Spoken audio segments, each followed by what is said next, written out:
Istra. Hola amigos, ¿cómo están? Espero que estén muy bien. Me da mucho gusto estar con ustedes un día más en este su podcast de confianza. Gracias real. Gracias total, llena mi ser, amor sin igual, gracia real, hoy puedo cantar, es tu verdad la que me hace volar. El día de hoy vamos a hablar sobre semillas de duda. Este es uno de los temas que más me gusta. Nada, es cierto, la verdad es que todos los temas que vamos a hablar aquí me gustan, ¿eh? No se crean. Créanme mucho cuando les digo que me gusta, pero pues sí, o sea, miren, el día de hoy vamos a hablar sobre aquellas semillas de duda que hay en nuestra mente, quizás por de nuestra propia creación y a veces también porque son pensamientos que el enemigo pone hacia nosotros para que nosotros pues desconfiemos un poco más sobre la fidelidad de Dios, el plan que Dios tiene para nuestras vidas, propósito, etcétera, etcétera. Incluso disfrazando cosas que parecen venir de Dios, pero que al final resultan no ser y que pues son al final semillas de duda que de pronto también echan raíces y que después con el tiempo se vuelven cosas que para ti son difíciles ya de quitar y por lo tanto igual y se convierten en cosas que ya no te permiten experimentar a Dios como lo hacías al principio. Y esta historia literal es como dice el meme, esta es una que todos se saben porque es la que sucedió en el huerto del Edén y está precisamente en Génesis 3. Entonces, pues quisiera ponerlos un poquito en contexto, también leyéndoles un poco de la historia y después empezamos ya a abordar de qué es de lo que vamos a hablar, cuáles son estas semillas de dudas, qué fue lo que sucedió con Eva, por ejemplo, y cuáles son las cosas en las que también el enemigo planta semillas de duda en nosotros. Entonces, dice así, Génesis 3:1. Pero la serpiente era astuta más que todos los animales del campo que Jehová Dios había hecho, la cual dijo a la mujer, ¿con que Dios os ha dicho, no comáis de todo árbol del huerto? Y la mujer respondió a la serpiente, del fruto de los árboles del huerto podemos comer, pero del fruto del árbol que está en medio del huerto, dijo Dios, no comeréis, ni de él, ni le tocaréis para que no muráis. Entonces la serpiente dijo a la mujer, no moriréis, sino que sabe Dios que el día que comáis de él, serán abiertos vuestros ojos y seréis como Dios, sabiendo el bien y el mal. Y vio la mujer que el árbol era bueno para comer y que era agradable a los ojos, y árbol codiciable para alcanzar la sabiduría, y tomó de su fruto y comió, y dio también a su marido, el cual comió así como ella. Entonces fueron abiertos los ojos de ambos y conocieron que estaban desnudos. Entonces cosieron hojas de higuera y se hicieron delantales, y oyeron la voz de Dios que se paseaba en el huerto al aire del día, y el hombre y su mujer se escondieron de la presencia de Jehová Dios entre los árboles del huerto. Mas Jehová Dios llamó al hombre y le dijo, ¿dónde estás tú? Y él respondió, oí tu voz en el huerto y tuve miedo porque estaba desnudo y me escondí. Ok, la maldad del hombre.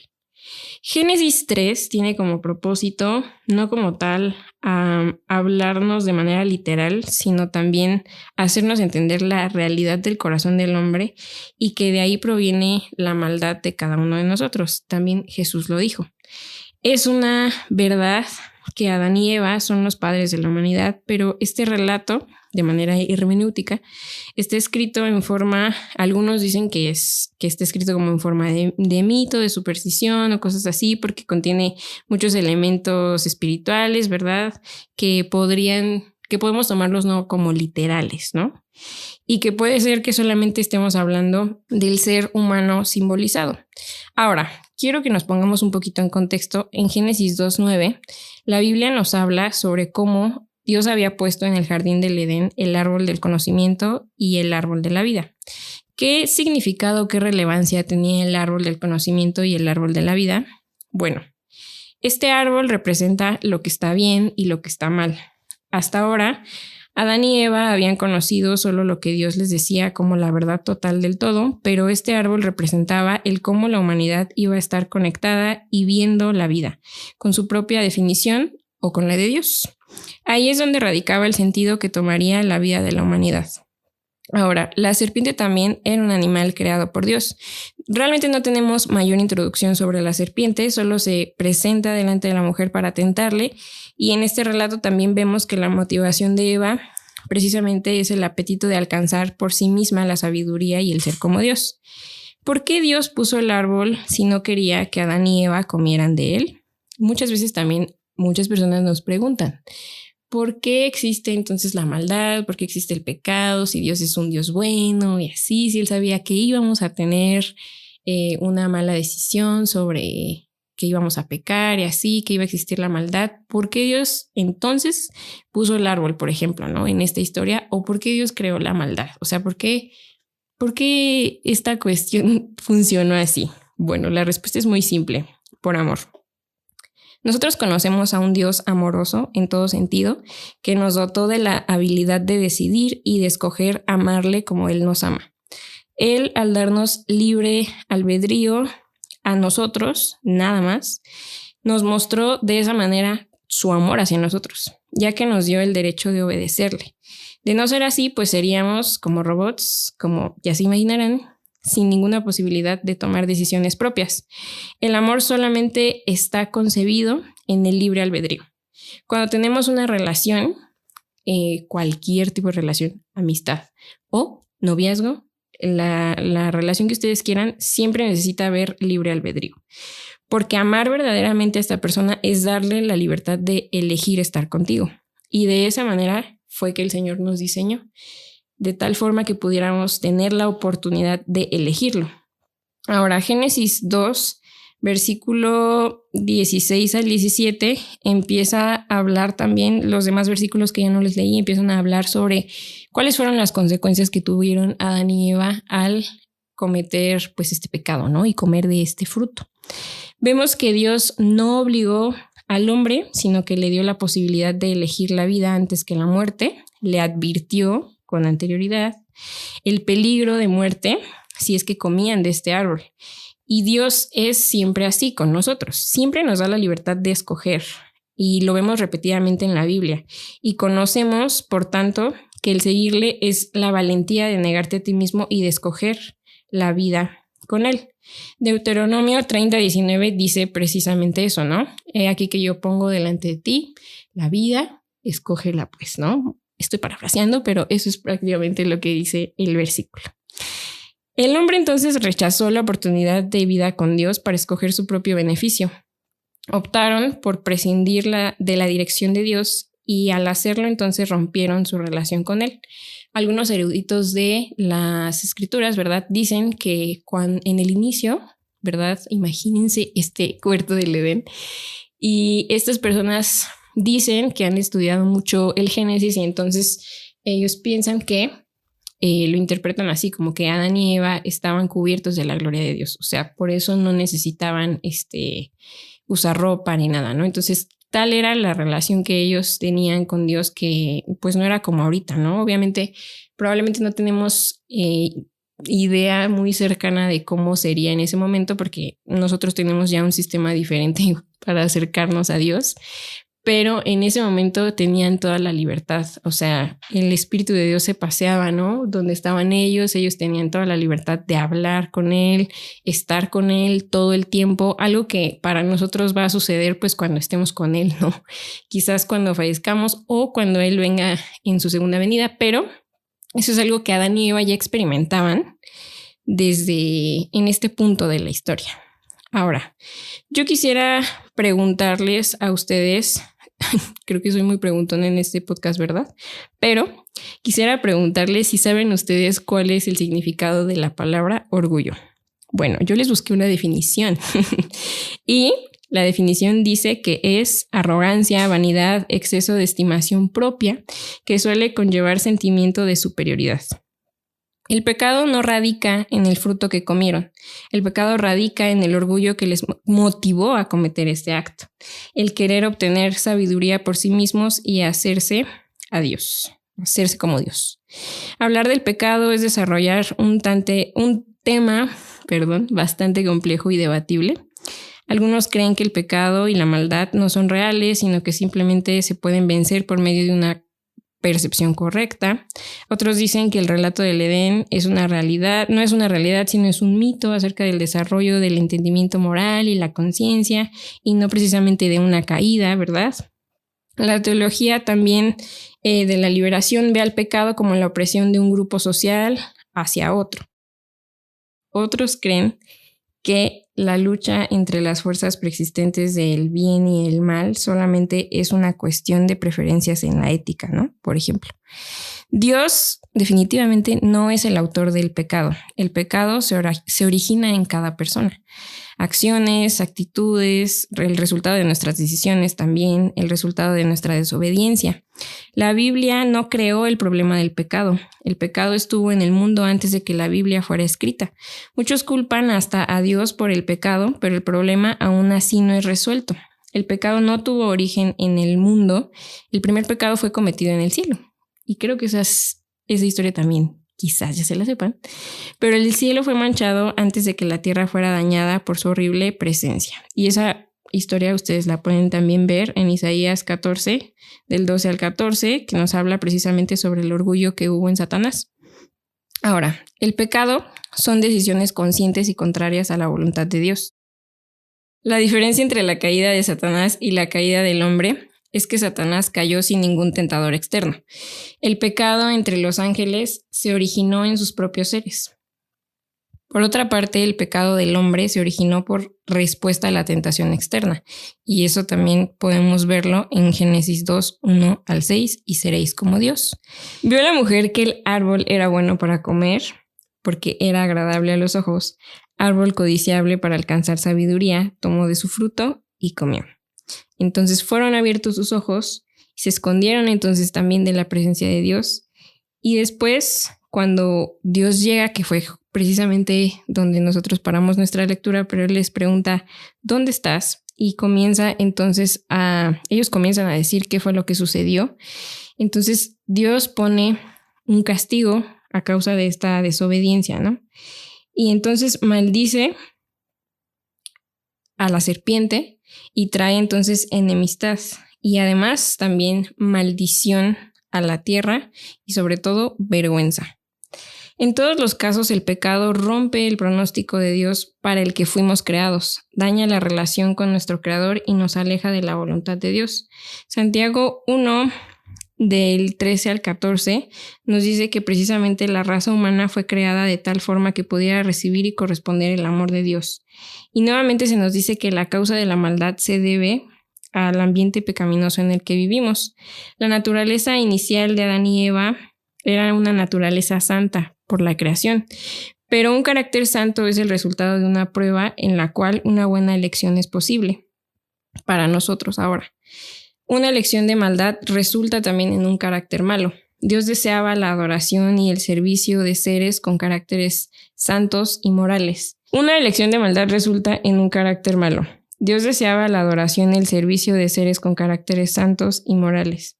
Era necesario entonces que el hombre pudiera tener una elección libre para que pudiera desarrollarse de esta manera, ¿no?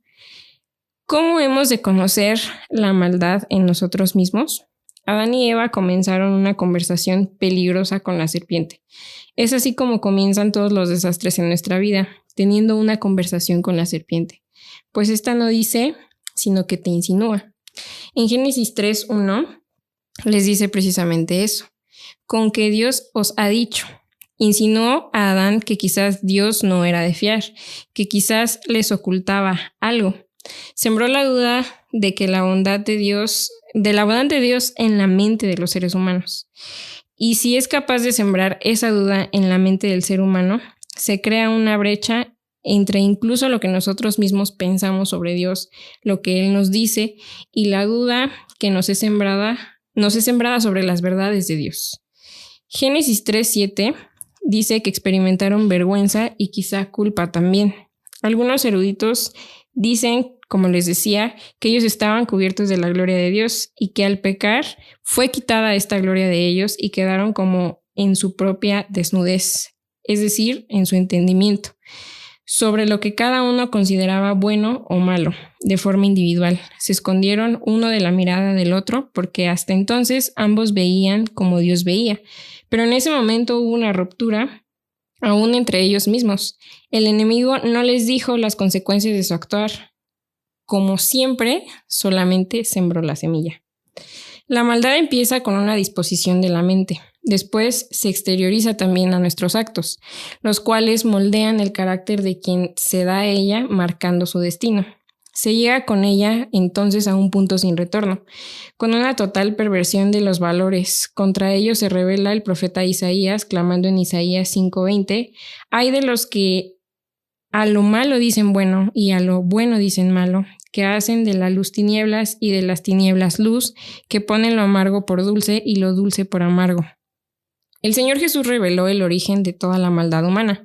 El problema es interno porque es dentro del corazón de los hombres donde salen los malos pensamientos, las maldades, la soberbia y la insensatez. Eso lo pueden también ustedes ver en Marcos 7, 21 al 22. El cristiano, cada uno de nosotros como cristianos somos exhortados a no pecar. El mal no es algo que tenga existencia de una manera positiva, sino el deterioro de algo bueno o su ausencia. La rebelión, es decir, el mal, toma el lugar de la desobediencia. La desconfianza, también el mal, toma el lugar de la comunión. Así, el mal es algo negativo y solo existe en relación con el bien que procede de Dios y que sí existe sin necesidad de existencia de mal alguno. Parece que dije un trabalenguas, ¿verdad? Bueno, ahora, a lo que quiero llegar con esto es, nosotros a veces, como les decía al principio, culpamos como de nuestra maldad o de la maldad en general en el mundo a Dios, porque no tenemos por entendido de que el amor de Dios no puede ser concebido a nosotros sin el libre albedrío. Ahora, quiero también leerles algo importante sobre una falla que tuvo Eva, súper marcada en esta historia, es que creyó en la mentira, en la duda que le sembró el enemigo. Y muchas veces nosotros también hacemos eso, porque es bien fácil que nosotros tengamos pensamientos negativos de nosotros mismos, de las situaciones que atravesamos. Es bien fácil que nosotros incluso seamos duros con nosotros mismos, con las otras personas, y que siempre que nos encontramos en tentación tendamos a seguir repitiendo los mismos patrones que nos llevan a seguir cometiendo pecado. Ahora, tenemos un ejemplo excelentísimo. Nuestro mayor ejemplo en la Biblia siempre va a ser Jesús. Y para esta situación en específico, también es Jesús nuestro mejor ejemplo. Y quiero también que me puedan acompañar a Mateo 4, del 1 al 11. En esta porción de la Biblia vemos precisamente la tentación de Jesús. Y yo creo que muchos de nosotros ya la conocemos, pero quiero que pongamos atención un poco en cuáles fueron las cosas con las que Satanás tentó a Jesús. Primero le dice, si eres hijo de Dios, dice, y vino a él el tentador y le dijo, si eres hijo de Dios, di que estas piedras se conviertan en pan. Y él le respondió, escrito está, no solo de pan vivirá el hombre, sino de toda palabra que sale de la boca de Dios. Es decir, primera tentación de Satanás sobre las necesidades básicas de Jesús. Ahora, segunda cosa que le dice también. Entonces le lleva a la santa ciudad y le puso sobre el pináculo del templo y le dijo, si eres hijo de Dios, échate abajo porque escrito está, a sus ángeles mandará acerca de ti y en sus manos te sostendrán para que no tropieces con tu pie en piedra. Y Jesús le dice, escrito está también, no tentarás al Señor tu Dios. Segunda cosa en la que le tienta a Satanás a Jesús sobre el cuidado de Dios a su vida. Y tercera tentación también que trae Satanás hacia Jesús es, otra vez le llevó el diablo a un monte muy alto y le mostró todos los reinos del mundo y la gloria de Dios y le dijo, todo esto te daré si postrado me adorares. Entonces Jesús le dijo, vete Satanás, porque escrito está, al Señor tu Dios adorarás y a él solo servirás. El diablo entonces le dejó y aquí vinieron ángeles y le servían.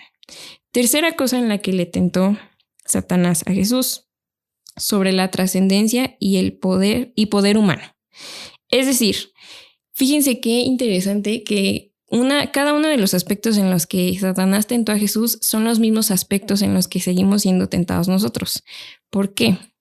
son las mismas semillas de duda que sigue trayendo el enemigo hacia nuestras vidas, porque seguimos teniendo dudas sobre nuestras necesidades básicas, sobre el cuidado de Dios hacia nuestra vida, sobre nuestra trascendencia, sobre la trascendencia de Él también, sobre lo que Él puede hacer en nuestras vidas o no. Entonces, a veces nos preocupamos, es normal, no quiero decir que está mal, a veces nos preocupamos porque no tenemos, no sé, situaciones económicas complicadas y entonces no tenemos lo que quisiéramos tener y creemos que Dios no nos lo va a dar, o quizás esas mismas situaciones de aflicción creemos que son un castigo de Dios por algo que nosotros hicimos mal y cosas así, y eso también es una semilla de duda que el enemigo pone en nuestra vida, ¿no? Ahora, también llegamos a tener semillas de duda sobre el cuidado de Dios a nuestra vida, ¿no? A veces creemos que Dios tiene una persona para todo el mundo, menos para nosotros, ¿no? Creemos que Dios le ha dado dones y talentos a todos en nuestra iglesia, pero nosotros no hemos logrado entender cuál es el nuestro.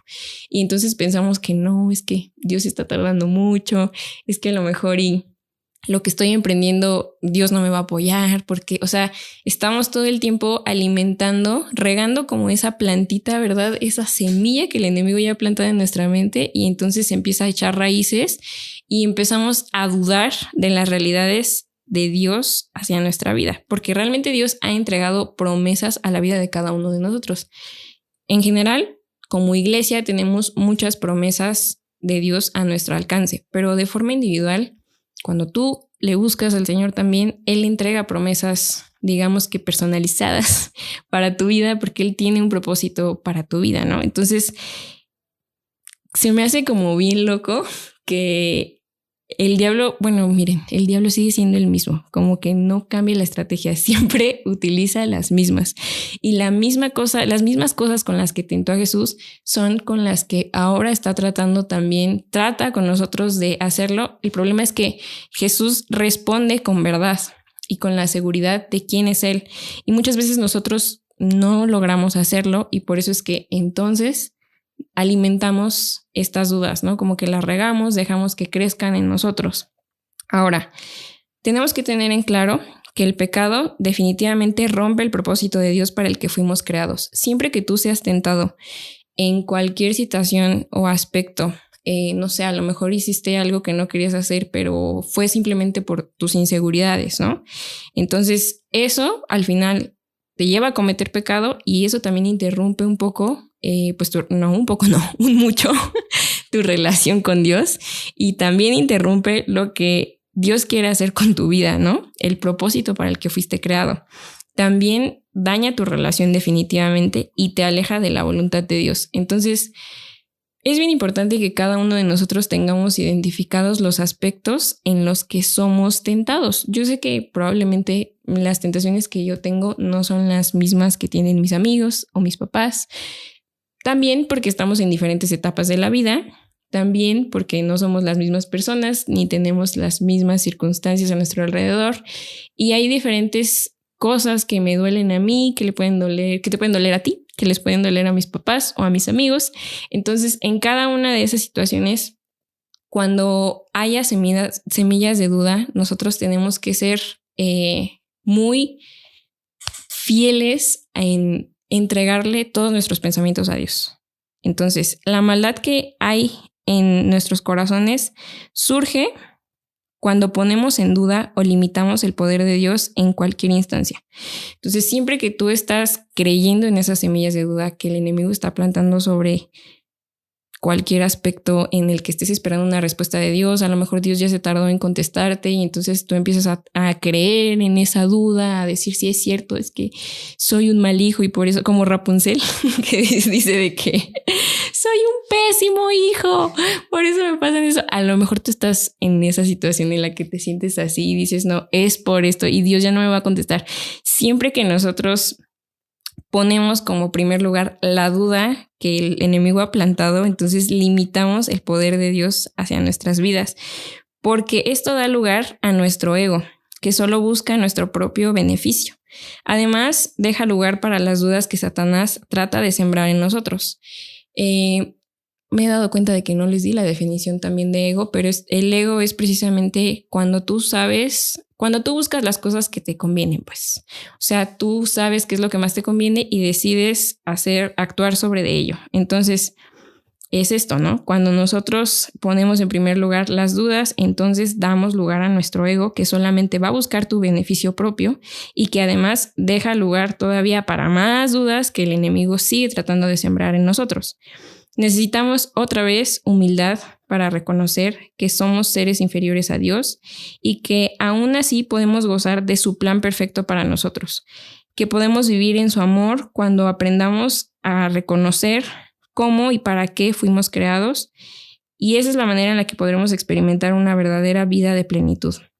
No importa lo que la serpiente diga sobre nosotros, no importa lo que la serpiente diga sobre lo que estamos atravesando o incluso las semillas que esté tratando de sembrar sobre Dios, lo que insinúe sobre Dios, porque la verdad de Jehová es para siempre y permanece inamovible. Así que entre más sembremos de Cristo en nuestros corazones, en compromisos reales con Él, seremos capaces de vencer la tentación. Y precisamente el episodio anterior hablábamos sobre que necesitamos ser constantes en nuestro crecimiento de vida de fe.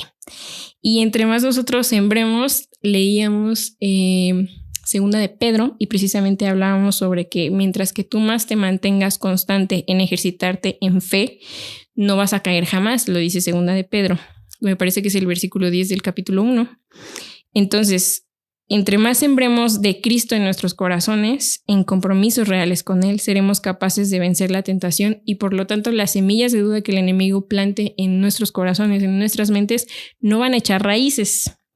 Ahora, Santiago 1:12 dice: dichoso el que resiste la tentación, porque al salir aprobado se recibirá la corona de la vida que Dios ha prometido a quienes lo aman. Y el Salmo 38:9 dice: ante ti, Señor, están todos mis deseos, no te son secreto mis anhelos. Dios conoce cada uno de tus anhelos, cada uno de tus sueños y también tiene la vista completa de tu futuro, del futuro de la humanidad y de cada uno de nosotros. Así que cada una de las semillas de duda que en este momento haya sobre tu futuro, sobre tu ministerio, ¿verdad? Sobre tus circunstancias actuales, puedes desecharla entregándosela a Dios y confiando en que Él conoce tus anhelos, tus deseos y que además también si tú te mantienes fiel en dejar de lado esas semillas de duda, Él va a ser el que te hará dichoso, ¿verdad? Te hará recibir la corona de la vida que ha sido prometida para aquellos que le aman. Y pues bueno, espero también que este episodio haya sido de bendición para sus vidas, aunque la verdad es que fue un episodio muy gracioso porque hice editar un poco más a nuestros editores el día de hoy porque tuve varias lenguadas de traba, pero espero que haya sido de bendición para sus vidas y nuevamente recordarles que nos sigan en todas nuestras redes sociales. Ahora sí no se me olvidó decirlo, estamos en Apple Music, Spotify y YouTube, ¿no? ¿Estoy bien? Amazon Music, muy bien. Ok, entonces espero que haya sido de bendición para sus vidas. Les mando un abrazo muy fuerte y una vez más, no somos nosotros, es su gracia en nosotros. Adiós.